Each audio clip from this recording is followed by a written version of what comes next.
ఇవాళ మనం గుడిపాటి కనకదుర్గ గారు రచించిన మనసు అనే కథ చూద్దాము. మంగళ వాయిద్యాలు మోగుతున్నాయి.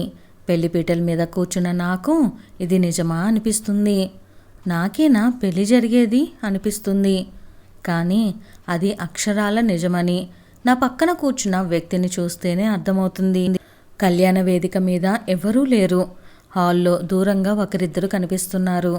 నిజానికి అది హాల్ కూడా కాదు, మా ఇంటి దగ్గరలో ఉన్న గుడి.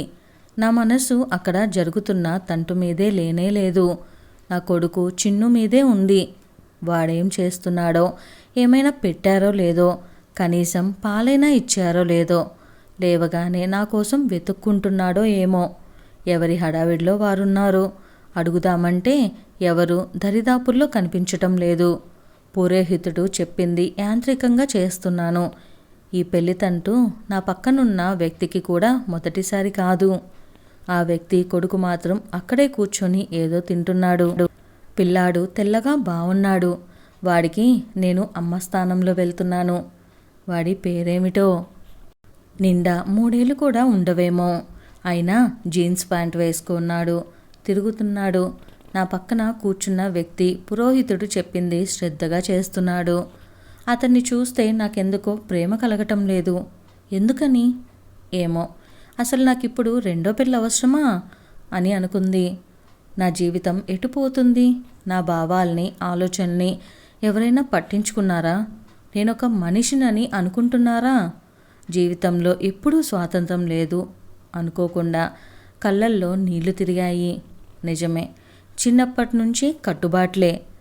డిగ్రీ అవ్వగానే అందరూ చదివింది చాలే, ఉద్యోగాలు చేయాలా, ఊర్లెళ్ళాలా అని వెనక్కి లాగిన వాళ్ళే. తనకి పక్క ఊరికి వెళ్ళి పీజీ చేయాలని ఉండేది. ఊరు దాటి చదవమంటే అమ్మా నాన్న ఇద్దరూ ఇష్టపడలేదు. మేమున్న ఊళ్ళో పీజీ లేకపోవటం ఒకటి, డబ్బు ఇబ్బంది ఒకటి. మొత్తానికి నా చదువు మూలపడింది. నాన్నకు నా పెళ్ళి ఎప్పుడు చేసేద్దామా అని, ఎప్పుడు బాధ్యత తీర్చుకుందామా అని తహతహ మొదలైంది. ఆ ఆలోచన ఆయన్ని నిలవనీయలేదు. నాకు చదువు కోరిక తీరలేదు. నా మాటకు ఎవరైనా విలువిస్తే కదా. చివరికి వివాహానికి తలవంచాల్సి వచ్చింది. పెళ్లి కొడుకుది ఏదో టెంపరీ ఉద్యోగం అన్నారు. పెళ్ళిళ్ళ పేరయ్య కుదిర్చాడు. నాన్న జాతకాలు తిరిగేసి ముహూర్తం పెట్టించారు.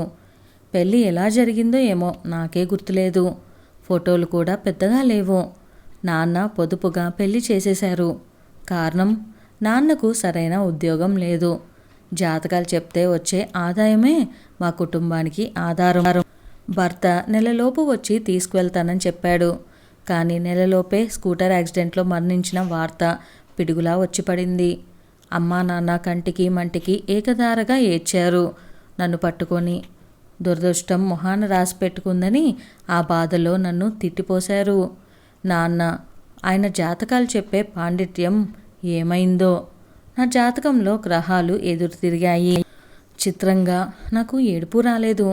అసలు భర్తతో ఎలాంటి అనుబంధం లేనే లేదు. దేన్ని తలుచుకొని ఏడవాలి? ఇద్దరం కలిసి హనీమూన్కి వెళ్ళలేదు. ఏళ్ల తరబడి సహజీవనము చేయలేదు. ఇద్దరి మధ్య తీపి గుర్తులేవీ లేవు. మరి ఏడుపు ఎలా వస్తుంది? అయినా ఏడవకపోతే బాగుండదేమో అని మొహం విచారంగా పెట్టుకొని మాత్రం కనబడేది. కానీ గర్భవతిని తెలిసినప్పుడు మాత్రం మొదటిసారిగా విపరీతంగా ఏడ్చింది. జీవితానికి ఓ గమ్యం లేదు. మరో ప్రసి ప్రాణాన్ని ఈ లోకంలోకి తీసుకువచ్చి ఎలా పెంచాలి? ఇప్పుడేం చేయాలి? అమ్మా నాన్న జీవచ్చవాళ్ళ మాదిరిగా అయిపోయారు.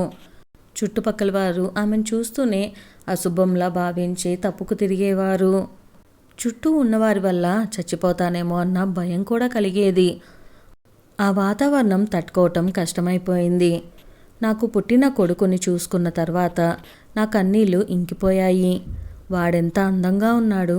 తెల్లటి తెలుపు, పాల బుగ్గలు, మొహాన్ని కప్పేసే జుట్టు, గుప్పెట్లు మూసుకొని నిద్రలోనే నవ్వుకొని నా కొడుకుని చూస్తూ గంటలు గంటలు గడిపేదాన్ని. నేను వద్దు వద్దంటుంటే పెళ్లి చేశారు. ఆ పెళ్ళి పెటాకులైంది. ఆ ప్రభావమో ఏమో నాన్న పట్టుదలలు, రూల్సు, సంప్రదాయాలు అన్నీ మారిపోయాయి. అంత చిన్న వయసులో నేనున్న పరిస్థితి చూసి నాన్న కుమిలిపడి ఏడ్చిన రోజులున్నాయి. బీఈడీ చెప్పించి ఎవరెవరినో పట్టుకొని నన్ను టీచర్గా వేయించేదాకా ఆయన నిద్రపోలేదు. నా చదువు కోసం ఆయన అప్పులు కూడా చేశారు. అమ్మ అప్పడాలమ్మి ఊరగాయలమ్మి కొంత డబ్బు సంపాదించింది. ఎప్పుడైనా నేను దిగాలుగా ఉంటే నాన్న నాకు ధైర్యం నూరిపోసేవారు. నీ కాళ్ళ మీద నువ్వు నిలబడాలమ్మా, ఎవరు ఏమన్నా పట్టించుకోవద్దు.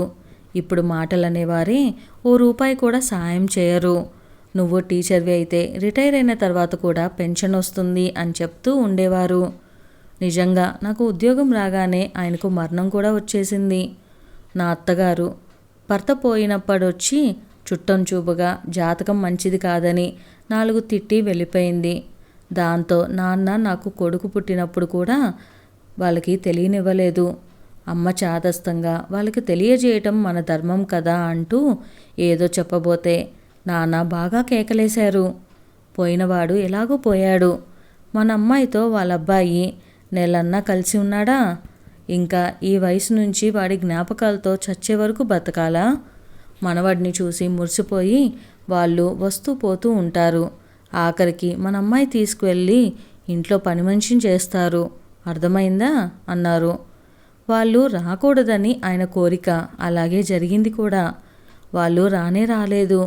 నాన్న నా భవిష్యత్తు గురించి దిగులుతోనే మరణించారు.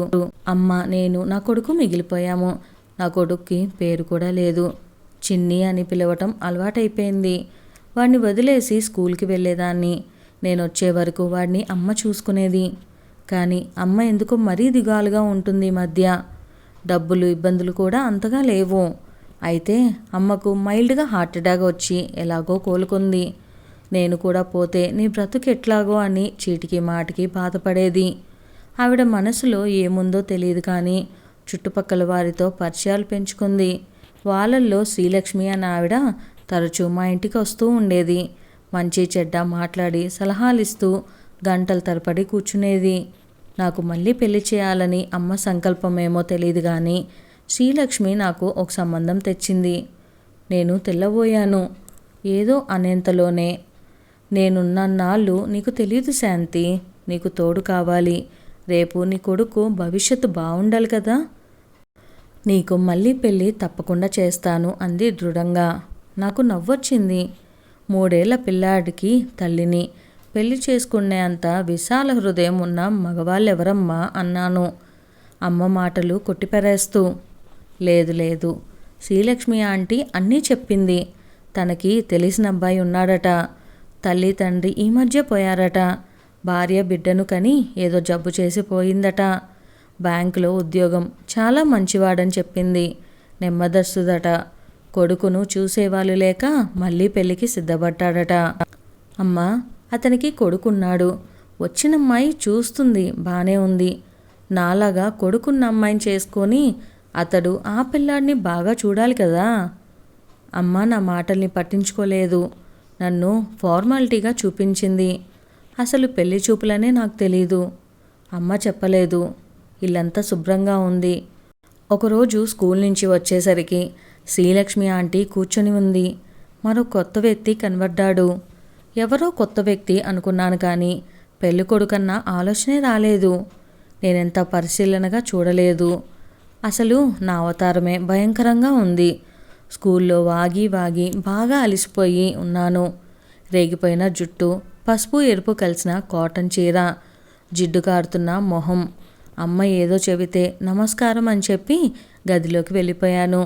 అతను నన్ను ఏ ప్రశ్నలు అడగలేదు, వెళ్ళిపోయాడు.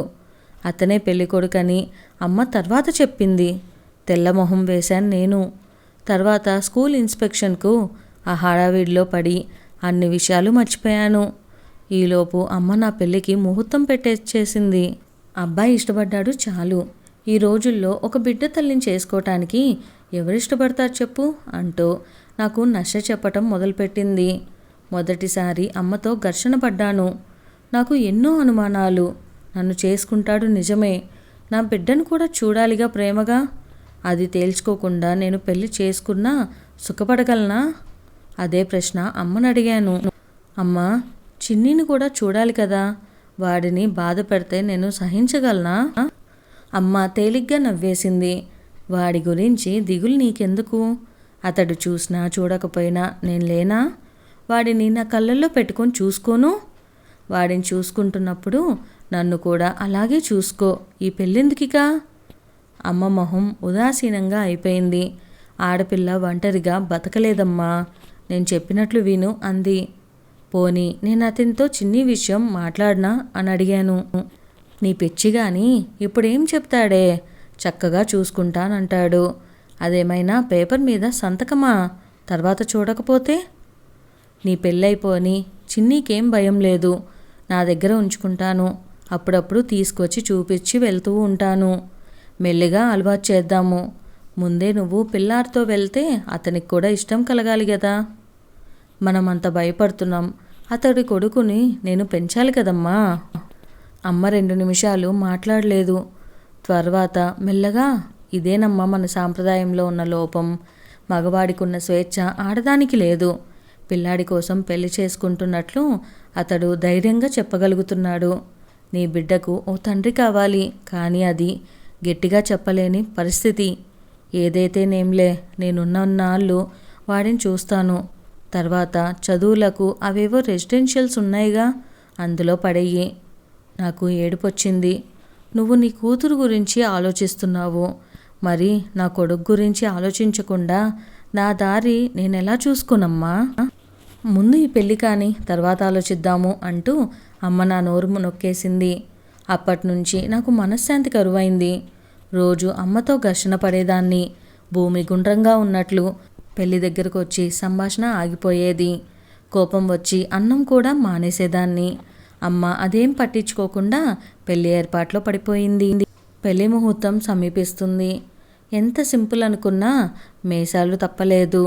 నా మనసంతా చిన్ని చుట్టూ తిరుగుతుంది. వాడిని పెళ్లికి తీసుకురావటానికి ఇష్టపడలేదమ్మా. వద్దంటున్నా వినకుండా తెలిసిన వాళ్ళింట్లో అట్టిపెట్టింది. వాళ్ళు వాణ్ణి పట్టించుకుంటున్నారో లేదో నా మనసంతా ఒకటే పీకేస్తుంది. పెళ్ళి ఎలా జరిగిందో నాకే తెలియదు. పక్కన కూర్చున్న మనిషిని చూద్దామన్న కుతూహలం కూడా నాకు లేదు. నా కొడుకు గురించే ఆలోచిస్తున్నాను. మెడలో మంగళసూత్రం పడింది. మొహాన బొట్టు. నా మొహం నాకే కొత్తగా కనపడుతుంది. మాటి మాటికి అద్దం చూసుకుందామనిపిస్తుంది. పెళ్లి కార్యక్రమాలు కాగానే భర్త సెలవు లేదని బ్యాంక్లో ఇన్స్పెక్షన్ ఉందని వెళ్ళిపోయాడు. త్వరలో వచ్చి తీసుకువెళ్తానని అమ్మతో చెప్పాడు. ఆ రోజు సాయంత్రం చిన్నీని కాళ్ళ మీద ఉయ్యాల ఊపుతున్నాను. వాడు చిన్న బనీను వేసుకున్నాడు. వాడు నాకు ప్రతి నిమిషం ముద్దుగానే కనిపిస్తాడు. అమ్మా నువ్వు బాగున్నావు అన్నట్లుండేవాడు. నేను వాడిని గాఢంగా ముద్దు పెట్టుకున్నాను. అమ్మా నువ్వెక్కడికైనా వెళ్తావా? నేను అమ్మమ్మ దగ్గర ఉండాలా? వాడు పెద్ద ఆరిందలా అడిగాడు. నాకు ఆశ్చర్యం వేసింది. అమ్మ వీడిని అప్పుడే మానసికంగా ప్రిపేర్ చేస్తుందన్నమాట. నిన్ను వదిలి నేనెక్కడికి వెళ్తాను? నువ్వు కూడా వస్తావు అన్నాను దృఢంగా. అమ్మ అక్కడే ఏదో సర్దుతుంది. నువ్వలా నేర్పకు. నా దగ్గర ఉంచుకునేందుకు వాణ్ణి సిద్ధం చేస్తున్నాను. కొన్నాళ్ళవ్వని నేనే తీసుకువస్తాను చెప్పా కదా అంది విసుగ్గా. అబ్బాయి నిన్ను ఎల్లుండి తీసుకువెళ్తాడు అంది మళ్ళీ. ఎల్లుండేనా? అవును, ఆడదిక్కులేని ఇల్లు ఎన్నాళ్ళుంటాడు? నువ్వు స్కూల్కి వెళ్ళటానికి అక్కడి నుంచి కూడా వీలేనట. సిటీ బస్సు సౌకర్యం కూడా ఉందట. నేనేమీ వినలేదు. చిన్నీతో క్యారమ్స్ ఆడుతూ కూర్చున్నాను. వాడికి ఇంకా చేత కాదు. స్ట్రైకర్తో కాయిన్ని కన్నం దాకా తోసుకొస్తాడు. చిన్నీని వదిలి వెళ్ళాలంటే క్షోభగా ఉంది మనసు. పోనీ అతనితో ముందే చెప్పేస్తే చిన్నీతో సహా వస్తానని. ఏదో జంకు నన్ను వెనక్కి లాగుతుంది. ఒక వివాహం దెబ్బతిన్న కారణంగా వచ్చిన భయమా ఇది? ఏమో, ఈ భయపడే జబ్బు నాకేనా, ప్రతి భార్యకు ఉంటుందా? భర్తకి ప్రతి విషయంలోనూ ఎస్ బాస్ అనకూడదని తోటి టీచర్లతో వాదించే నేను ఇవాళ నా కొడుకు నాతోనే ఉంటాడని అడగటానికి సంకోచిస్తున్నాను. అతడి మనసులో మాటేమితో తెలియదు. అతను నా కొడుకును చూసే ఉంటాడు, కానీ ఏ అభిప్రాయమూ చెప్పలేదు. దగ్గరకు పిలవలేదు. ప్రేమగా ఆప్యాయంగా పేరన్నా అడగలేదు. రేపు వాడి భవిష్యత్తు ఏమిటి, ఎలా ఉంటుంది? ఇది నా మనసును వేధిస్తున్న ప్రశ్న. నువ్వు ప్రతి ఆదివారం వచ్చి చిన్నీతో గడపచ్చు. ఎక్కడో దూరాన ఉన్నాడని బాధపడక్కర్లేదు. అమ్మ తన కూతురు గురించి తాపత్రయపడుతుంటే నేను నా కొడుకు గురించి తాపత్రయపడుతున్నాను. వాడికి అమ్మ ప్రేమను ఇప్పటి నుంచే దూరం చేయాలా? అనుకున్న ఎల్లుండి గిర్రున తిరిగొచ్చింది. అమ్మ 2 సూట్ కేసులు, ఓ బుట్ట రెడీ చేసింది. నానా హైరాణ పడి పచ్చళ్ళు, ఏవో తినుబండారాలు, చలిమిడి అన్నీ చేసింది. భర్త అన్న టైంకి వచ్చేశాడు. అతనితో పాటు ఇంకెవరూ రాలేదు. తల్లి తండ్రి లేరు. బంధువుల్లో ఉన్న ఆడపిల్లల్ని చేసుకోనన్నాడని అందరూ దూరమయ్యారు. ఇంట్లో ఓ పనిపిల్ల సాయంతో కొడుకుని చూసుకుంటున్నాడు. అతడు రాగానే కొడుకుతో అదిగో అమ్మ అని చూపించాడు. నాలో ఉన్న సహజ సంకోచం వాడిని ఎత్తుకునేటట్లు చేసింది. అతడేమైనా అనుకుంటాడేమో అని వాడిని ముద్దు పెట్టుకున్నాను. భర్తని ఆనందపరచడం ప్రారంభించానా? నాలో ఎందుకు ఈ బలహీనత? నాకున్న మొహమాటం అతనికి లేదు. అదిగో అమ్మ అని ధైర్యంగా కొడుక్కి చూపించాడు. అదిగో మీ నాన్న అని చెప్పే ధైర్యం నాకుందా? ఎందుకిలా నా నోరు మూతపడిపోయింది? నా మనసులో ఏవేవో ఆలోచనలు. అతని కొడుకు చాలా బాగున్నాడు. తెల్లటి తెలుపు, వత్తైన జుట్టు, ముద్దుగా ఉన్నాడు. గోళ్ళు కూడా నీటుగా కత్తిరించున్నాయి. వాడు చిన్ని ఒకటే వయసు కావచ్చు బహుశా. నీ పేరేమిటి అడిగాను. ఏదో ఒకటి మాట్లాడాలి కదా అని. చాకేత్ అన్నాడు. సాకేత్, భర్త నుంచి వచ్చింది సమాధానం. అతను అప్పుడు కూడా నా కొడుకు పేరు అడగలేదు. భోజనానికి ముందు వాష్ మెషిన్ దగ్గర సోప్ చేయి కడుక్కొని మరీ వచ్చాడు సాకేత్. మంచి అలవాటే అనుకున్నాను మనసులో. భోజనం చేయగానే ఇద్దరు గదిలో పడుకున్నారు. నేను చిన్నికి అన్నం తినిపించాను. ఎలాగో ఏడుపు ఆపుకొని కళ్ళు తుడుచుకున్నాను. మెల్లగా దొడ్లోకి తీసుకువెళ్ళి నాన్న, అమ్మమ్మని ఏడిపించకుండా వేళ్లకు అన్నం తినేయి, అల్లరి చేయకు, నేను మళ్ళీ వచ్చి నిన్ను తీసుకువెళ్ళిపోతాను అని వాడికి ఏవేవో చెప్పాను. వాడు ఏవో చేకోడీలు తింటున్నాడు. వాడికేం తెలుస్తుంది నా బాధ? అన్నిటికీ తలూపుతున్నాడు. వాడిని విడిచి ఇప్పటిదాకా ఒక్కరోజు కూడా లేను. వాడుండగలడా? నేనుండగలనా? అమ్మా, మన ఇంటికి వచ్చిన ఆయన పేరేమిటి? పేరా అనుకున్నాను. నాకే గుర్తులేదే. ఆ కమలాకరావో ఏదో కమల అంటారట చెప్పాను వాడికి. నేను ఫ్రెష్ అయ్యి వచ్చేసరికి చిన్ని, సాకే టీవీలో డిస్కవరీ ఛానల్ చూస్తున్నారు. అమ్మ, వీడికి కూడా టీవీలో ఇదే ఇష్టమంట.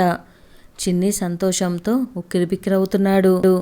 వాడు వీడు అంటే కమల్ ఏమనుకుంటాడో అని భయపడ్డాను. కానీ అతడు మౌనంగా టీవీ చూస్తున్నాడు. బహుశా ఎక్కువ మాట్లాడు అనుకుంటా. మర్యాదకైనా చిన్నీని పలకరించొచ్చు కదా. ఏమిటి మనస్తత్వం? నా కొడుకును ఎప్పుడు కావాలంటే అప్పుడు చూసుకోగలనా? ఆలోచిస్తూనే రెడీ అయిపోయాను. కమల్ ఎప్పుడు రెడీ అయ్యాడో తెలీదు. వరండాలో పచారీలు చేస్తున్నాడు. అతను కారు పిలిపించాడు. సూట్ కేసులు పెట్టాము. అమ్మ చాదస్తంగా డిక్కీ అంతా సామాన్ నింపింది. నా మొహంలో సంతోషం లేదు. కొత్త కాపురానికి, కొత్త జీవితానికి స్వాగతం పలుకుతున్నానన్న ఆనందమూ లేదు. చిన్ని ఒంటి మీద చొక్కా కూడా లేదు. బనీన్తోనే ఉన్నాడు. చిన్ని, అమ్మ గేటు దగ్గర నిలబడ్డారు. నేను కార్ దగ్గరకు అడిగేశాను. సడన్గా అతను వెనక్కి తిరిగి చూసి మొహం చిట్లించాడు. నా వంక కోపంగా చూశాడు. నాకు అర్థం కాలేదు. ఏమిటిది అన్నాడు తీవ్రంగా. అమ్మ భయపడిపోయింది. ఏమైంది బాబు అంది కంగారుగా.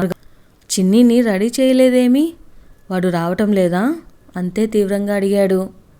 అమ్మ నేను మొహాలు చూసుకున్నాము. ఒక క్షణం ఏం మాట్లాడాలో తెలియలేదు. మీది కొత్త కాపురం కదా బాబు, వాడిని నా దగ్గర ఉంచుకుందామని. అయితే సాకేత్ని కూడా ఉంచుకుంటారా? కొత్త కాపురం కదా, వాడు మాత్రం దేనికి? అమ్మ తెల్లబోయింది. ఏమీ మాట్లాడలేదు. మీరిలా చెయ్యొచ్చా? చిన్ని తల్లిని విడిచి ఉండగలడా? నువ్వైనా వాడిని వదిలి ఉండగలవా? ఎందుకు వస్తున్నావు శాంతి అలాగా? ఉండగలవా? లేకపోతే నా కొడుకులో నీ కొడుకుని చూసుకుంటూ గడిపేస్తావా సినిమాల్లో మాదిరి? నాకు కళ్ళల్లో నీళ్లు తిరిగాయి. కానీ ఏమీ మాట్లాడలేకపోయాను.